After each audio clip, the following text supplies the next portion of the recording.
Hi everyone. तर चला आज आपण पाहूया 24 तारखेला मार्केट कशा प्रकारे मूव्ह करू शकते. 24 तारखेच्या IMP लेवल्स, त्याच्यानंतरनं ऑप्शन चेननुसार डाटा काय सांगतो आहे ते पण पाहूया. त्याच्या आधी तसेच ज्या आपण IMP लेवल्स घेणार आहोत त्या लेवलवर मार्केट आल्यानंतर कशा प्रकारे ट्रेड करायचं आहे ते पण पाहूया. त्याच्या आधी आपण आजचे म्हणजे 23 तारखेचे मार्केट कशा प्रकारे मूवमेंट केली आहे ते पाहू. तर त्याच्या आधी आपण आपला पहिला सपोर्ट का होता मार्केटला 24,962चा. त्याच्यानंतर दुसरा होता 24,853चा. तर मी सांगितलं होतं एकतर मार्केट ह्या सपोर्टच्या आसपास ओपन होऊ शकतं किंवा ह्या सपोर्टच्या, नाहीतर जर फ्लॅट ओपन झाला असतं तर मार्केट एक डाऊनचा मूव भेटणार होता सकाळ आपल्याला.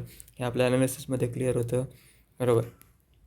तर मार्केटने काय केलं, आपल्या ॲनालिसिसनुसार 24,962च्या आसपास एक गॅप डाऊन ओपनिंग दिली त्या आणि इथं एक इन्व्हर्टेड हॅमर बनवला दिसतोय पहिला 5 मिनटाचा. जर इन्व्हर्टेड हॅमर बनवला तर वरून एक सेलिंग प्रेशर होता, बरोबर आहे. तर मार्केटच्या इन्व्हर्टेड हॅमरनंतरच एक एंट्री आपल्याला बघायला भेटत होती, ते डायरेक्ट 24,853. इथं 1:3 1:4 आरामशीर एक प्रॉफिट आपल्याला बघायला भेटत होता. त्याच्यानंतर मार्केट ज्यावेळेस पहिली 5 मिनटाची कॅन्डल आली 24,853च्या सपोर्टवर, तर त्या कॅन्डलने काय केली, त्या लेवलची लिक्विडिटी स्वीप केली. आणि जर आपण सरळ सांगितलेलं आहे, जर एखाद्या सपोर्टची मार्केटने लिक्विडिटी स्वीप करून वरच्या साईडला क्लोजिंग दिली असेल तरी मार्केट डाऊन साईडला जात असेल तर तो काय आहे, एक मार्केटला आपल्यासाठी ट्रॅप आहे. तिथून मार्केट वर येणार, तिथं रिटेस्ट होऊन वरच्या साईडचा एक चांगला मूव आपल्याला बघायला भेटू शकतो. त्याचनुसार मार्केटने आज काय केलं, पहिल्या कॅन्डलने लिक्विडिटी स्वीप केली, त्याच्यानंतर मार्केट डाऊन आलं. मार्केट का डाऊन आलं, तर ज्यावेळेस मार्केटने लिक्विडिटी स्वीप केली त्यावेळेस मार्केटला लिक्विडिटी कुठे स्वीप झाली, ज्या कॅन्डलने लिक्विडिटी घेतली होती त्या कॅन्डलच्या लोला मार्केट लिक्विडिटी स्वीप झाली, बरोबर आहे. लिक्विडिटी स्वीप झाल्याच्या नंतर मार्केटने काय केलं, डाऊन साईडला आलं मार्केट. इथं पण असं डाऊन साईडला आल्याच्या नंतरनं मार्केटने तुम्ही ह्या जर 2 कॅन्डल बघितल्या, या 2 कॅन्डल काय सांगतात आपल्याला, हे बुलिश इंगल्फिंग कॅन्डल आहे, बरोबर आहे. बुलिश इंगल्फिंग नाही, बुलिश हरामी कॅन्डल आहे ती. हा एक कॅन्डलस्टिक प्रकार आहे बुलिश हरामीचा. जर तुम्हाला आयडेंटिफाय करता आली असेल तर त्या बुलिश हरामी पॅटर्न आहे याचा, बुलिश हरामी कॅन्डलस्टिकचा. त्याच्यानंतर जर इथं एक एंट्री भेटत होती आपल्याला, एंट्री कोणी घेतली असेल नाही घेतली असेल, आपल्या ॲनालिसिस जर बघितलं असेल तर त्यांनी 100% एंट्री घेतली असेल. एंट्री घेतली असती तर इथून मार्केटला 1:4 1:5 1:10पर्यंत आपल्याला एक टार्गेट बघायला भेटत होतं ह्या लेवलवर. जर पहिली एंट्री इथं होती, मार्केट इथून आरामशीर अप साईडला आले, बरोबर आहे. त्याच्यानंतर जर बघितलं तर तुम्ही एक इथं रेंज बनवली होती मार्केटने, एक वरून ट्रेंड लाईन येत होती ही, नाही तर एक खालून ट्रेंड लाईन येत होती, बरोबर आहे.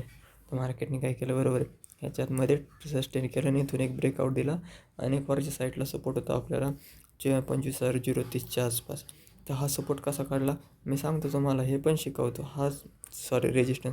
रेजिस्टन्स कसा आला ते पण शिकवतो मार्केटला मी, पण आत्ता नाही. हा रेजिस्टन्स होता मार्केटला, इथं आला ज्यावेळेस मार्केट गॅप डाऊन ओपन झालं त्यावेळेस हा नवीन रेजिस्टन्स तयार झाला मार्केटला, बरोबर आहे. त्यावेळेस मार्केटून 24,853 ह्या लेवलवरून रिजेक्शन दिलं होतं. तर मला डायरेक्ट टार्गेट हे होतं 25,030 हे मी ठेवलं होतं डायरेक्ट टार्गेट. मार्केटने त्याला जाऊन टच केलं म्हणजे आपलं टार्गेट हिट झालं, बरोबर आहे. त्याच्यानंतर मार्केटने पहिली कॅन्डल काय दिली,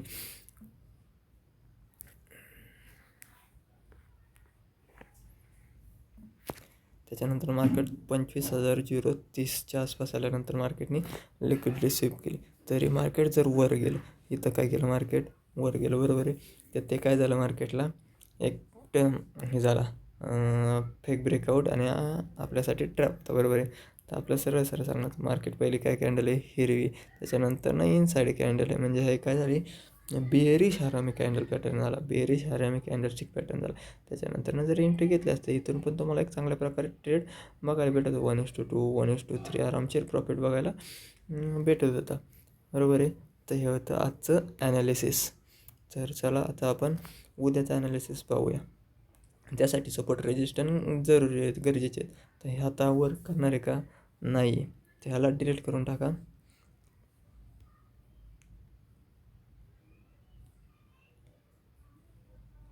आता इथं हे काय मार्केटचा आजचा हाय एक्सटर्नल लिक्विडिटी. त्याच्यानंतर मार्केटचा लो आहे मार्केटला इथं हा एक एक्सटर्नल लिक्विडिटी आहे मार्केटची, बरोबर.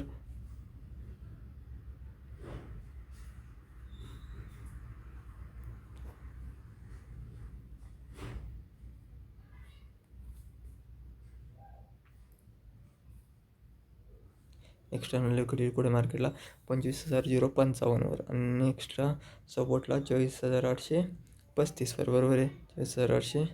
24,825ला. तर ह्याच्यामध्ये पण मार्केटला सपोर्ट येतात, अवेलेबल मार्केटला सपोर्ट आहेत. तर ते सपोर्ट आहेत मार्केटचे. पहिला सपोर्ट आहे 24,995. 24,000 सपोर्ट ना 24,942. 24,942 ह्या लिक्विडिटी झोन आहे मार्केटचा. लिक्विडिटी आपण लगेच लिहून काढायचं. लिक्विडिटी झोन आहे आणि एक स्ट्रॉंग रेजिस्ट सपोर्ट आहे त्याच्या खाली मार्केटला 24,885चा. 24,885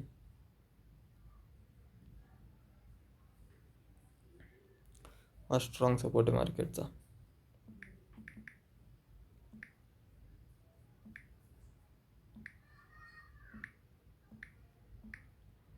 24,885 हा एक स्ट्रॉंग सपोर्ट आहे मार्केटला.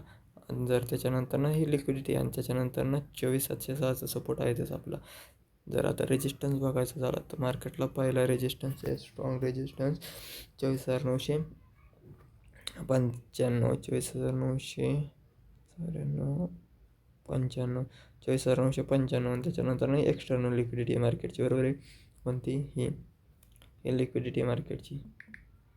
लिक्विडिटी चल आपण ॲनालिसिस पाहूया.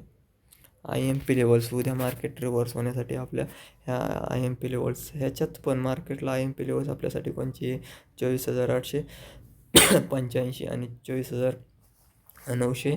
24,995 ह्या दोन लेवल्स IMP आहेत उद्यासाठी आपल्याला मार्केट. ह्या लेवलवरून आपल्याला एक अपसाईडचा किंवा डाऊन साईडचा ट्रेड बघायला भेटू शकतो ह्या लेवलवरून, बरोबर आहे. ह्या झाल्या आपल्या IMP लेवल्स. तर आपली पहिला सपोर्ट कोणता राहणार 24,995. 24,995 आणि त्याच्यानंतरनं नेक्स्ट सपोर्ट कोण 24,995 रेजिस्टन्स आहे. त्याच्यानंतरनं 25,055 हा एक लिक्विडिटी झोन आहे. मार्केटने जर इथे लिक्विडिटी रन केली तर मार्केट डायरेक्ट 25,126वर जाऊ शकतं. 25,055ची जर लिक्विडिटी रन केली तर, जर मार्केट इथनं लिक्विडिटी स्वीप करत असेल 25,055ची तर मार्केट ट्रॅप करून परत डाऊन साईडला येऊ शकतं. जर लिक्विडिटी स्वीप केली तर 25,055ची. तशीच ह्या लेवलवर जर मार्केट आलं 24,995 ह्या लेवलवर पण मार्केट पहिले गॅप ओपन किंवा होत असेल गॅप डाऊन, इथून लिक्विडिटी स्वीप केलं वर जात असेल तर एक डाऊन साईडचा ट्रेड बघायला भेटू शकतो. तसेच कॅन्डलस्टिक पॅटर्न जर तुम्हाला ह्या एरियात काय बघायला भेटत असतील ह्या रेजिस्टन्सवर 24,995 त्या एरियात जर तुम्हाला कोणते कॅन्डलस्टिक पॅटर्न बघायला भेटत असतील तर ते आयडेंटिफाय करणं हे तुमचं काम आहे. आता तिथं कोणते कॅन्डलस्टिक पॅटर्न बनतील ते मला पण नाही सांगता येणार. तसंच हा एक सपोर्ट आहे स्ट्रॉंग 24,885चा हा एक स्ट्रॉंग सपोर्ट आहे मार्केटला. मार्केट इथून अपसाईडचा एक ट्रेंड चांगल्या प्रकारे देऊ शकतं किंवा डाऊन साईडचा ट्रेंड चांगल्या प्रकारे देऊ शकतं. जर चला याच्यानुसार आपलं रूल बघूया. आता पहिला रूल काय आपला मार्केटचा, तो मार्केट फर्स्ट कॅन्डल 70 पॉईंटपेक्षा जर जास्त बनत असेल तर तिला इग्नोर करा. आणि दुसरा रूल काय मार्केटला आपल्या ज्या IMP लेवल्स आहेत म्हणजे ज्या ड्रॉ केल्यात ह्या लेवल्स, ह्या लेवलच्या मध्ये जर मार्केट ट्रेड करत असेल जोपर्यंत मार्केट आपल्या लेवल्सवर येत नाही तोपर्यंत ट्रेड घ्यायचा नाही. मार्केट ह्याच्यामध्येच असेल तर मार्केटला ट्रेड करू नये. झाले आपल्या रूल्स. दोनच रूल्स आहेत. चला तर आपण एक आता ब्रेकआउट आणि फेक ब्रेकआउट कसे ओळखायचे ते सांगतो मी तुम्हाला. समजा हा 24,942 हा एक रेजिस्टन्स आहे मार्केटला.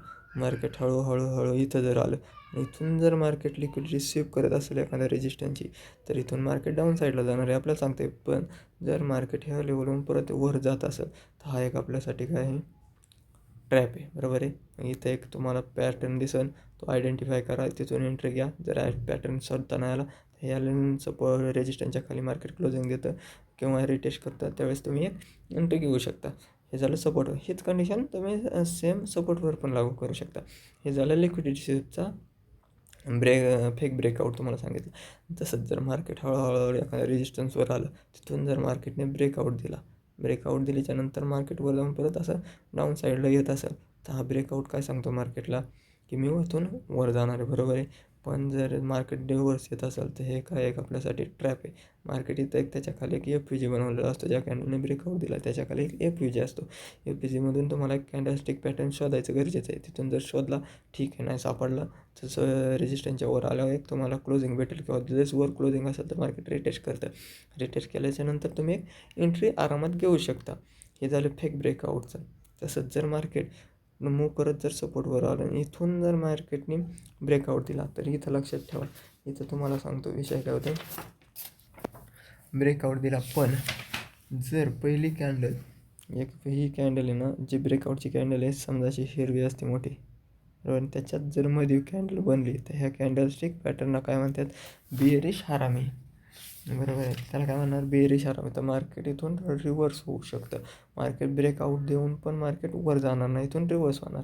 त्याच्यानंतरनं नेक्स्ट कॅन्डल, जर पहिली कॅन्डल ब्रेकआउट दिली, जर त्याच्यानंतरनं जर कॅन्डल नेक्स्ट कॅन्डल अशी गॅप ओपन होऊन पहिल्या जी हिरवी कॅन्डल होती त्याला पूर्णपणे एंगल्फ करून आपल्या बॉडीमध्ये ह्या कॅन्डलला, तर हे याला काय म्हणते आता, बेअरिश इंगल्फिंग, याला म्हणतात बेअरिश इंगल्फिंग. हेच मार्केट डाऊन साईडला इथनं रिव्हर्स होणार आहे. ब्रेकआउटच्या नंतर पण मार्केटवर जाऊ शकणार नाही. अजून एक पॅटर्न आहे त्याला, जर मार्केट ब्रेकआउट दिला आपल्याला मार्केटनी, बरोबर आहे, ब्रेकआउट दिला, त्याच्यानंतर मार्केट त्या लेवलच्या थोडं गॅप ओपन होऊन पहिल्या कॅन्डलच्या बॉडीमध्ये येऊन क्लोजिंग देत असेल आणि ह्या कॅन्डलचा हायची लिक्विडिटी स्वीप करत असेल, तर ह्याला मार्केटला काय, ह्या कॅन्डलस्टिक पॅटर्नला म्हणतात डार्क क्लाउड कवर. तर मार्केट इथून काय करणार आहे, इथून रिव्हर्स होणार आहे. हे सरळ कॅन्डलस्टिक पॅटर्न आपल्याला सांगतो. हे 3 कॅन्डलस्टिक पॅटर्न लक्षात ठेवा. जर रेजिस्टन्सवर मार्केट येत असेल तर हे कॅन्डलस्टिक पॅटर्न शोधणं गरजेचं. हे जर नसेल दिसत तर मार्केट कंटिन्यू आपलं मूव कंटिन्यू करणार, हे समजा तुम्ही. आणि हेच जर सपोर्टवर बघायचे असतील तर मार्केट समजा असं सपोर्टवर आलं, तर इथं ब्रेकआउट भेटलं आपल्याला, बरं आहे. तर इथे एक इनर कॅन्डल बनली पहिल्या कॅन्डलच्या आतमध्ये कॅन्डल, तर त्याला काय म्हणणार, बुलिश हरामी, बरोबर आहे. बुलिश हरामी, इथून मार्केट रिव्हर्स होणार आहे.